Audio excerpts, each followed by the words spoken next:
దేవుని మహోన్నతమైన నామానికి మహిమ కలుగును గాక.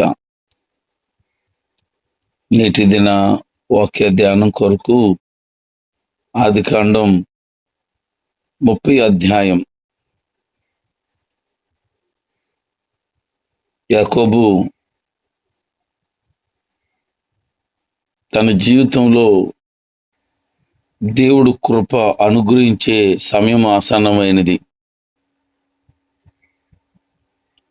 లేయకు సంతానం కలుగుతూ ఉంది. దేవుని యొక్క కనికరం లేయ మీద పడింది. లేయ తను ద్వేషించబడ్డం దేవుడే చూసి తనకు సంతానం అనుగ్రహించాడు. ఎప్పుడైతే తనకు సంతానం కలగడం తన సహోదరి అయినటువంటి రాహేలు చూచిందో, తన అక్క పట్లట అసూయ కలిగి ఉందట. ఎందుకు అసూయ చేసింది అనంటే, నన్నెంతో ప్రేమించి నిత్యము నాతోనే ఉంటున్నాడు, నాకు సంతానం కలగటం లేదు, ఎప్పుడో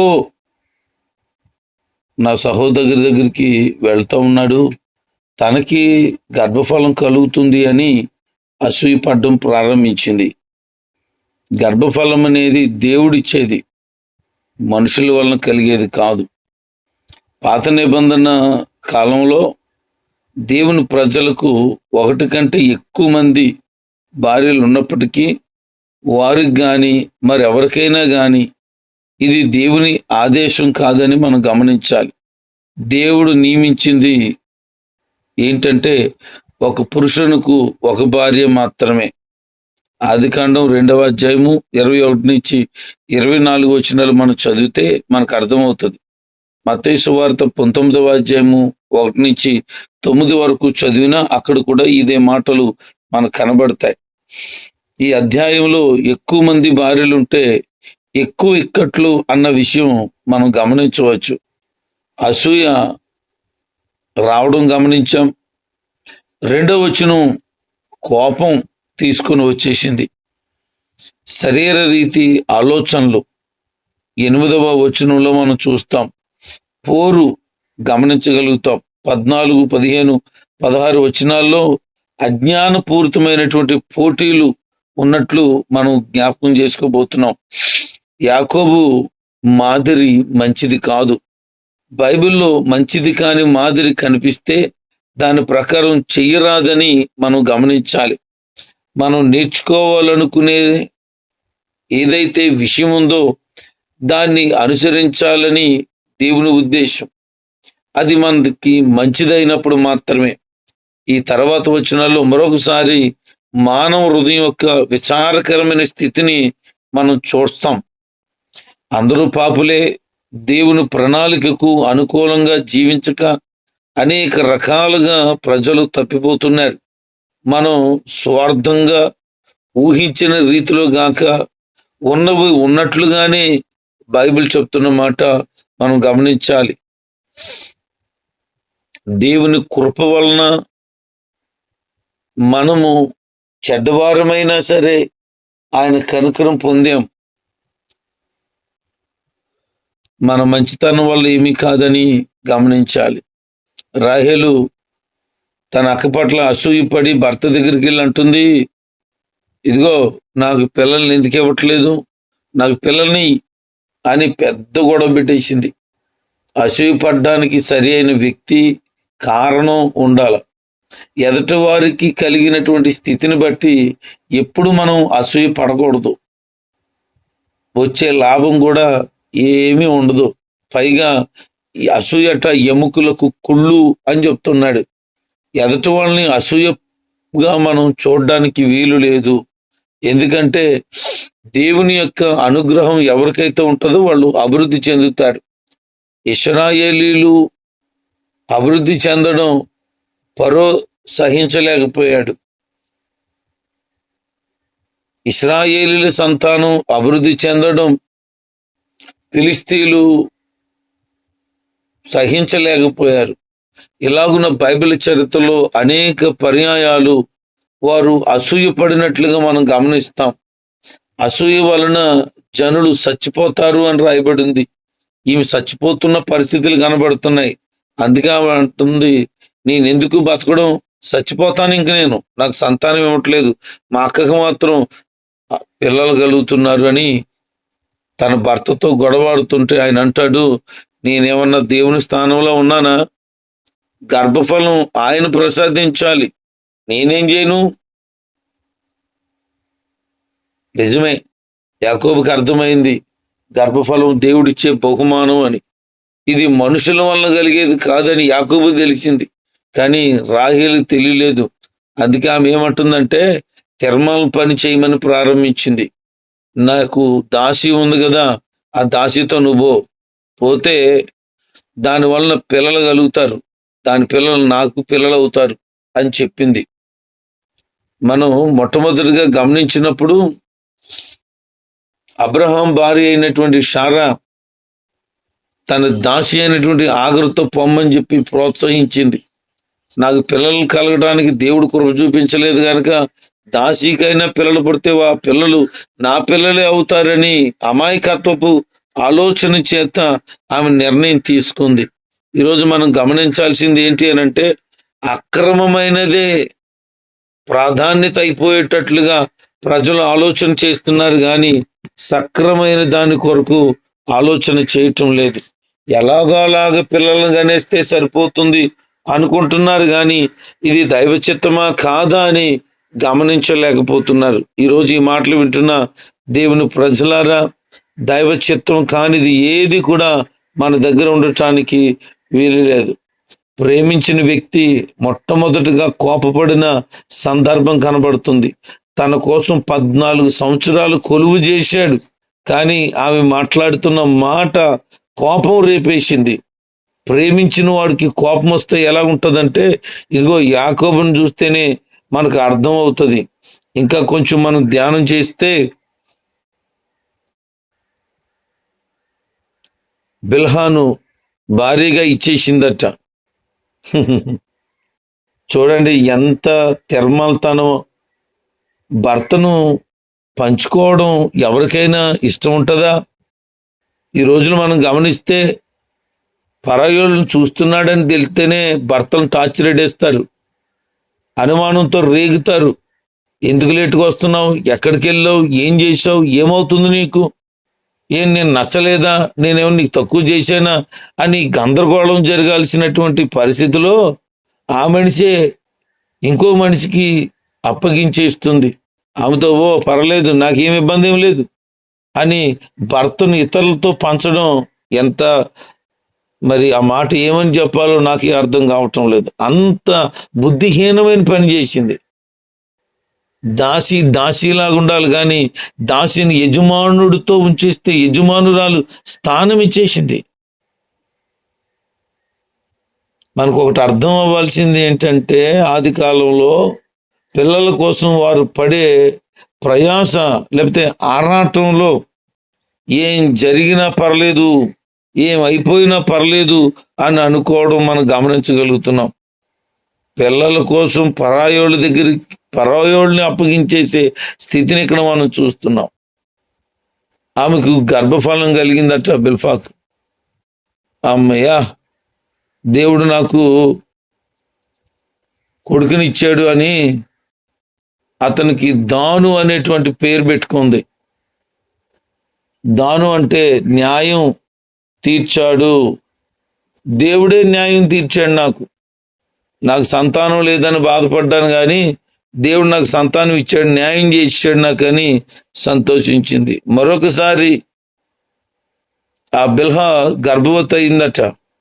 నేను యాకోబుకి 2వ కొడుకుని కన్నానని ఫీల్ అయిపోయి అతనికి నప్తాలి అనే పేరు పెట్టింది. నప్తాలి అంటే నా పోరాటం, నేను గెలిచాను, నా అక్కతో దైవ సంబంధమైన పోరాటంలో నేను గెలిచాను అని అమాయకత్వంగా ఆనందించేస్తుంది. ఆమె ఎక్కడ గెలిచింది, ఓడిపోయింది జీవితంలో. పరాయాలను అప్పగించి భర్తను ఇతరులతో పంచి ఓడిపోయింది. కానీ ఆమె ఏమనుకుంటుందంటే, నేను గెలిచేశాను అనుకుంటుంది. దేవుడు న్యాయం తీర్చాడు అంటుంది. దేవుడు ఏమి న్యాయం తీర్చాడు, ఆమె అన్యాయం అయిపోతుంది, ఆమెకు అర్థం కాలేదు. ఆమెతో గడపాల్సిన సమయము ఇతరులతో గడపడానికి ఆమె అప్పగించేసింది. ఇక ఈ విషయాన్ని చూసినటువంటి లేయా అప్పటికే 4 కొడుకులను కన్నది, గర్భం ఉడికిందట, ఇక పిల్లలను కనడం మానేసింది. ఇప్పుడు ఆమెకి కోపం వచ్చేసింది. నా సహోదరి అయిన రాహేలు తన దాసిని ఇచ్చేసిందే, నేనేమన్నా కుదురుగా ఉంటానా? నాకు ఒక దాసి ఉంది, ఆ దాసిని మా ఆయనకి ఇచ్చేస్తే ఆమె వల్ల నాకు సంతానం కలుగుతుంది అని చెప్పి లేయా జిల్ఫా అనేటువంటి తన దాసిని యాకోబుకి ఇచ్చేసి ఆమెతో ఉండమని చెప్పింది. ఆమె ఒక కొడుకుని కన్నదంట. ఆహా, నా భాగ్యం ఎంత భాగ్యం అని చెప్పి అతనికి గాదు అనే పేరు పెట్టుకుంది. గాదు అంటే భాగ్యం అని అర్థం. నాకు ఇలాగ అర్థమైంది, ఇది భాగ్యం కాదు దౌర్భాగ్యం అని. ఎందుకంటే తన దగ్గరికే అప్పుడప్పుడు వస్తాడు. ఆ వచ్చిన సమయం కూడా ఆమె వినియోగించి భర్తతో సంతోషించడం మానేసి ఆ సమయాన్ని కూడా తన పని మనిషికి, తన దాసికి ఇచ్చేసింది. ఇది భాగ్యమా దౌర్భాగ్యమా? బుద్ధిహీనమైన పనులు, దేవునికి వ్యతిరేకమైన పనులు అవన్నీ. లేయా దాసి జిల్ఫా మరొకసారి గర్భవతి అయింది, మరొక కొడుకుని కన్నది. ఇక లేయా అనుకుంటుంది, నాకు ధన్యత కలిగింది అని. ధన్యత కలిగేసింది నాకు, ఇంకా మామూలుగా లేదు నా జీవితం. నా ఆవేదన తొలగిపోయింది, నాకు ఆనందం వచ్చేలాగా దేవుడు చేశాడు. ఇలా చేయడం తను ఎంతో సంతోషించేస్తుంది. వాస్తవానికి బైబిల్ చెప్తున్న మాట ఏంటంటే, మనం బాధపడితే మన బాధను ఆయన చూస్తాడట, మనం దుఃఖపడుతుంటే దుఃఖానికి బదులుగా ఆనందం ఇస్తాడట, కృంగిపోయిన దానికి బదులుగా లేవనెత్తుతాడట. యెషయా గ్రంథం 61వ అధ్యాయం 3వ వచనంలో మాటలు ఉంటది, బూడిదకు బదులుగా నీకు పూదండను నేను ఇస్తాను, దుఃఖానికి బదులుగా ఆనంద తైలం ఇస్తానని. మనం బాధపడితే దేవుడు చూసుండలేడు, దానికి తగినట్లుగా ఖచ్చితంగా మనకి నీతి న్యాయం చేసి క్షేమమును అనుగ్రహించే దేవుని మనం కలిగి ఉన్నాం. ఆ యొక్క లేయా ఏం చేసిందంటే అతనికి ఆషేరు అని పేరు పెట్టుకుంది, అంటే ధన్యం లేకపోతే సంతోషం అని. నాకు ఈ మాట చదివినప్పుడు, ఈ పేరు చదివినప్పుడు ఇలాగ అనిపించింది. ఆషేరు అని అంటే ఆషేరు, ఆ మనిషిని షేర్ చేసుకున్నాను, భర్తను నేను షేర్ చేసుకున్నాను, భర్తను షేర్ చేసుకుంటే పుట్టినోడు ఆషేరు అని సరదాగా అనిపించింది నాకు. దేవుని వాక్యం ఏం చెప్తుంది? ఒకే భార్య ఒకే భర్త. తన మామైనబడినటువంటి లాభాను 2 కూతుర్లు ఇచ్చి చేసేసాడు, అక్కడే తప్పు చేశాడు. అతను చేసింది తప్పే అయితే మరింతగా వాళ్ళు తన దగ్గర ఉన్న దాస్యులను కూడా ఇచ్చేశారు. ఇలాగున బహుభార్యతత్వం ప్రజల్లోనికి వెళ్ళిపోయేటట్లుగా చేశారు. ఈ మాట కొంచెం నాకు ప్రశ్నార్థకంగా ఉండేది. దేవుడు అబ్రహాము దేవుణ్ణి అన్నాడు, ఇస్సాకు దేవుణ్ణి అన్నాడు, యాకోబు దేవుణ్ణి అన్నాడు. అబ్రహాముకి బహుభార్యలు ఉన్నారు, యాకోబుకి ఉన్నారు, ఇస్సాకుకి ఒకే భార్య ఉంది. కానీ అబ్రహాము భార్యలు కలిగిన వాడైనను దేవుని కలిగిన నీతిని బట్టి అతని దేవుడు దీవించాడు, ఫలభరితమైన వ్యక్తిగా చేశాడు.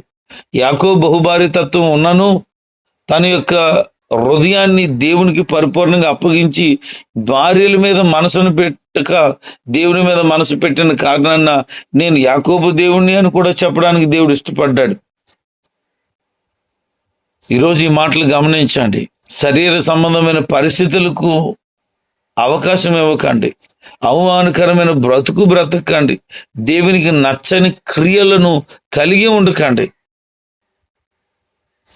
ఒకరోజు పెద్ద కొడుకు అయినబడినటువంటి రూబేను పొలానికి వెళ్ళి అక్కడ పుత్రదాత ఔషధానికి సంబంధించిన పళ్ళున్నాయట, అవి తీసుకొని ఇంటికి వచ్చాడు. అవి గమనించినటువంటి రాహేలు, నాకు పిల్లలు పుట్టలేదు కదా, కొన్ని ఆ పళ్ళు నాకు ఇస్తే నాకు సంతానం కలుగుతుంది అక్క అంటే, ఎందుకు, నీకెందుకు ఇస్తాను, నా భర్తను నువ్వు తీసేసుకున్నావు, నీ దగ్గరే ఉండిపోతున్నాడు, నా దగ్గరికి రావటం లేదు, ఇంకెందుకు ఈ పళ్ళు కూడా తీసేసుకుంటావా నువ్వు అని అంటే, లేదు లేదు, ఈ పళ్ళు నాకు ఇస్తే ఈరోజు భర్తని నీ దగ్గర పంపిస్తానని చెప్పింది. కొన్ని పళ్ళు ఇచ్చిందట, ఆ పళ్ళు తీసుకుని వెళ్ళింది. ఇక ఆనందం పట్టలేని దానిలాగా లేయ పొలం నుంచి వస్తున్నటువంటి తన భర్తను ఎదుర్కొని, ఇదిగో ఈరోజు నేను నిన్ను కొనుక్కున్నాను, పళ్ళు ఇచ్చి కొనుక్కున్నాను, నాకు ఈరోజు ఇంటికి వచ్చేయాలి అని చెప్పేసింది. నాకేం అర్థమవుతుందో తెలుసా, భార్యల మధ్యలో కీలు బొమ్మ అయిపోయాడు యాకోబు. ఆ మనిషి అంటది ఇక్కడ ఉండాలంటది, ఇంకో మనిషి అంటుంది నువ్వు ఎక్కడ ఉండాలంటది, లేదు లేదు నువ్వు నా దాసితో పోవాలంటది, లేదు లేదు నా దాసితో పొమ్మంటది. ఏం చేస్తున్నాడు యాకోబు, ఎందుకు వెళ్ళాడు అక్కడికి, ఏం చేస్తున్నాడు అక్కడ, అసలు దేవుని చిత్తం ఏది అక్కడ, దేవుని సెలవు చొప్పున దీవించబడతానని, ఆశీర్వదించబడతానని, తోడుగా ఉంటానని దేవుడి దగ్గర మాటలు తెచ్చుకొని వెళ్ళాడు. కానీ ఏం చేస్తున్నాడు, దేవుడు మరిచాడు అక్కడ, దేవుడు విడిచాడు అక్కడ, పూర్తిగా శరీరానికి ప్రాధాన్యత ఇచ్చాడు, భార్యల మీద మనసు పెట్టేశాడు. ఇంక ఇదే వ్యవహారం, చిన్న భార్య ఏం చెప్తే అది చేయడం, పెద్ద భార్య ఏం చెప్తే అది చేయడం, ఎక్కడ పోవాలంటే అక్కడ పోవడం, నోరు ఊరుకోరా బాబు అంటే ఊరుకోవడమే. ఇదే భార్యల మధ్యలో కీలు బొమ్మ అయిపోయాడు యాకోబు. అందరితోనూ అతను ఆడుకున్నాడు, ఇంతకు ముందు వాళ్ళ నాన్నతో ఆడుకున్నాడు, వాళ్ళ అన్నతో ఆడుకున్నాడు, ఇప్పుడు ఈ యొక్క స్త్రీలు ఆడుకుంటున్నారు. మనం ఒకటి గమనించండి, ఇప్పుడు అందరినీ ఆడుకున్నాడు, ఇప్పుడు అందరూ అతన్ని ఆడుకుంటున్నారు. కొన్ని పండ్లకు అమ్ముడిపోయాడు. ఇంత హీనమైన జీవితానికి వచ్చేసిందో యాకోబు స్థితి గమనించండి. ఎంత దిగజారిపోయినట్లుగా కనపడుతుందో మనం ఒకసారి గమనించండి. ప్రియ దేవుని పిల్లలారా, వాక్యాన్ని వింటున్న వారులారా, దైవికమైన భయం లేకపోతే, దైవికమైనటువంటి గుణగణాలు లేకపోతే ఇలాగే బ్రతుకు అవస్థ పాలవుతుంది.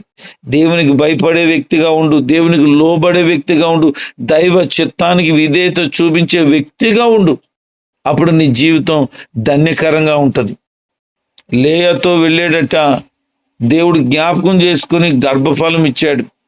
అతనికి ఇస్సాకారు అని పేరు పెట్టారు. దేవుడు కనికరం చూపించాడని ఆమె నమ్మింది, కృప చూపించాడని నమ్మింది, మరలా జ్ఞాపకం చేసుకున్నాడని నమ్మింది.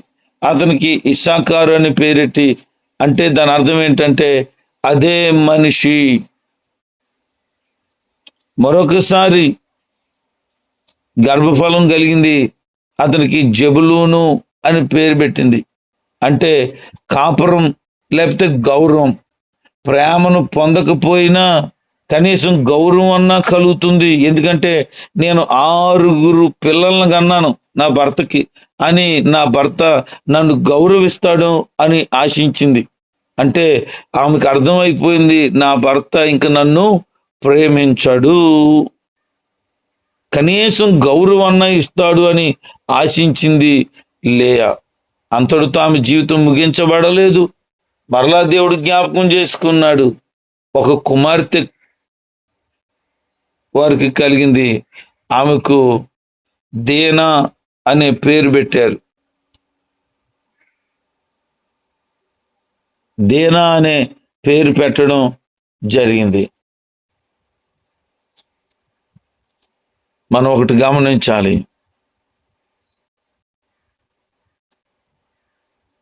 దేవుడు సంపూర్ణమైన సంతానంతో లేయాను దీవించాడు. ఇస్సాకు యాకోబు అబ్రహాముల యొక్క దైవికమైన ఆశీర్వాదం వారి వారి కుటుంబాల మీద ఉండేటట్లుగా దేవుడు విడిచిపెట్టలేదని మనం జ్ఞాపకం చేసుకోవాలి. దేవుడు ఇప్పుడు రాహేలుని జ్ఞాపకం చేసుకున్నాడు. ఆమె ప్రార్థించిందట. ఆ ప్రార్థన విని 20 సంవత్సరాల తర్వాత ఆమె సంతానం పొందుకుంది. నేను ఒకటి గమనించాను, అదేంటంటే అబ్రహాము భార్య అందగత్తి, పిల్లలు లేరు. ఇస్సాకు భార్య అందగత్తి, ఆమెకి పిల్లలు లేరు.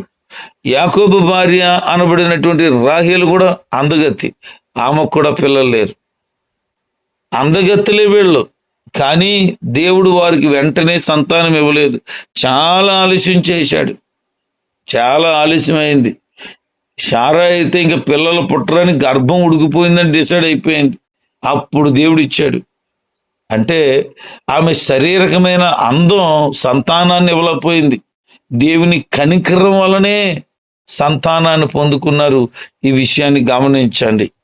నీ బాహ్యమైన సౌందర్యాన్ని బట్టి, నీ బాహ్య సౌందర్యాన్ని బట్టి నువ్వు ప్రేమించబడుతున్న విధానాన్ని బట్టి దేవుడు పిల్లలనివాడు. దేవుని చేత నువ్వు ప్రేమించబడితే సంతానాన్ని పొందుకుంటావు. యోసేపు పుట్టిన తర్వాత చాలా సంతోషించింది, గంతులేసేసింది. ఆమె ఏమనుకుంటుందంటే దేవుడు నన్ను దీవించాడు, మరొక సంతానం కూడా నాకు ఇస్తే బాగుంటుందని ఆశతో అతనికి యోసేపు అని పేరెట్టింది. యోసేపు అంటే వృద్ధి చెయ్యాలి, లేకపోతే అభివృద్ధి అనేటువంటి అర్థం. ఇలాగున రాహేలు కూడా సంతానాన్ని పొందుకుంది. ఆ తర్వాత తన మాంగారి దగ్గరికి వెళ్ళి అంటున్నాడు, ఇదిగో నాకు పిల్లలను అన్నాను, సంతానం ఎక్కువైంది, భార్యలు ఉన్నారు, ఇప్పుడు మీ దగ్గరే ఉండి నేను పని చేసుకుంటూ బ్రతికితే నా పరిస్థితి కుదరదు ఇంకా అని చెప్పినప్పుడు తన మాంగారట శకునం చూసుకున్నాడట. దేవుని యొక్క ఆశీర్వాదం నీకు ఉంది, నీవు వచ్చిన తర్వాత దేవుడు నన్ను ఆశీర్వదించాడని, నీ వల్లనే నాకు ఆశీర్వాదం కలిగిందని శకునం చూసి నేను తెలుసుకున్నాను. దయచేసి నువ్వు వెళ్ళొద్దు, కావాలంటే ఎంత జీతం ఇమ్మంటే అంత ఇస్తానన్నాడు. నువ్వు జీతం నాకు ఇచ్చి ఇక్కడే నన్ను బంధించాలనుకుంటున్నావు, లేదు లేదు నేను వెళ్ళిపోతానన్నాడు. వెళ్ళిపోతానంటే దయచేసి వద్దు, నీకు ఏం కావాలంటే అది ఇస్తానని చెప్పాడు. యాకోబు అంటున్నాడు, నేను రావడానికి ముందు నీకున్నది కొంచెమే, నేను వచ్చిన తర్వాత నువ్వు దీవించబడ్డావని. యాకోబు వలన లాభానుకు ఆశీర్వాదం కలిగింది. దేవుని ఆశీర్వాదం కలిగిన వ్యక్తి ఎక్కడుంటే అక్కడ ఆశీర్వాదం కలుగుతుందని జ్ఞాపకం చేసుకో. దేవుని వలన నువ్వు ఆశీర్వదించబడితే నువ్వు ఎక్కడున్నా సరే అక్కడ ఉన్నవారందరూ, అక్కడ ఉన్నదంతా ఆశీర్వదించబడుతుంది. ఈరోజు దేవుని పిల్లలారా, దైవికమైన ఆశీర్వాదం నీ సొంతం అవ్వాలని నేను కోరుతున్నాను.